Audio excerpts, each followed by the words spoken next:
Ground पे workout आपने KIA और किस तरह माइक्रो मैनेजमेंट बीजेपी जिसके लिए जानी जाती है।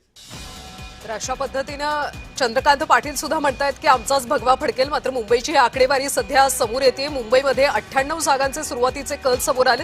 भाजप 36 तर ठाकरे गट 25 जागांवर आघाडीवर असल्याचं चित्र सध्या पाहायला मिळते। नवी मुंबईत सुद्धा भाजप सध्या 2 जागांवर आघाडीवर असल्याचं चित्र पाहायला मिळते।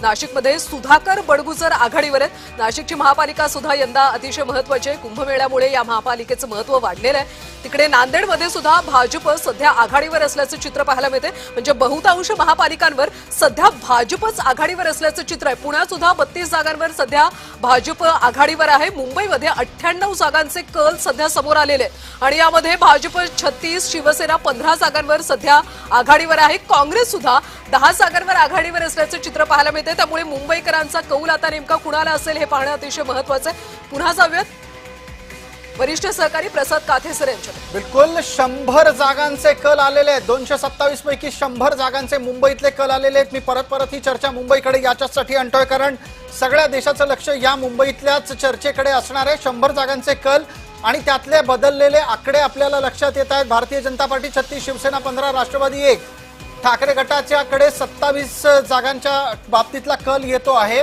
मनसे या बाबतीत फक्त हाताच्या बोटावर मोजण्या इतकाच आकडा आहे। आता 5, पवारांचा आकडा जो पूर्वी 1 होता तो आता एकदम घसरून शून्यावर आलेला आहे।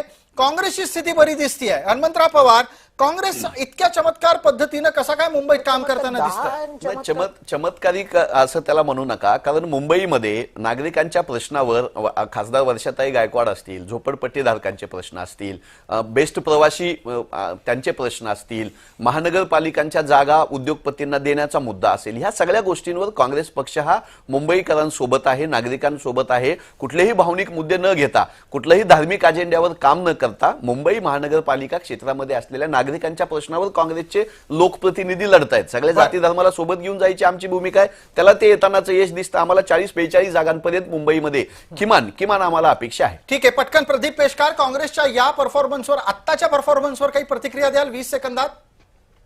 नाही, हळूहळू त्यांचा कॉन्फिडन्स असाच राहावा अशी अपेक्षा करतो, कारण तो कमी होणार आहे हे नक्की आहे। कारण भाजपा शिवसेना महायुतीची सत्ता त्या ठिकाणी 100% येणार या बाबतीमध्ये आमच्या मनात कुठलीही शंका नाही आहे। आणि खरं तर कुठल्या भावनिक मुद्द्यावर ही निवडणूक लढवलेलीच नाही आहे। ही निवडणूक लढवली आहे आम्ही ती पूर्णपणे विकासाच्या मुद्द्यावर। आणि मला पटकन योगेश खैरे यांच्यापर्यंत जायचंय। योगेशजी, मनसेचा आकडा का वाढत नाही? तुम्ही वारंवार हेच उत्तर नाही देऊ शकत की आपण थोडा वेळ थांबू, वाट पाहू, थोडा वेळ थांबू, वाट पाहू।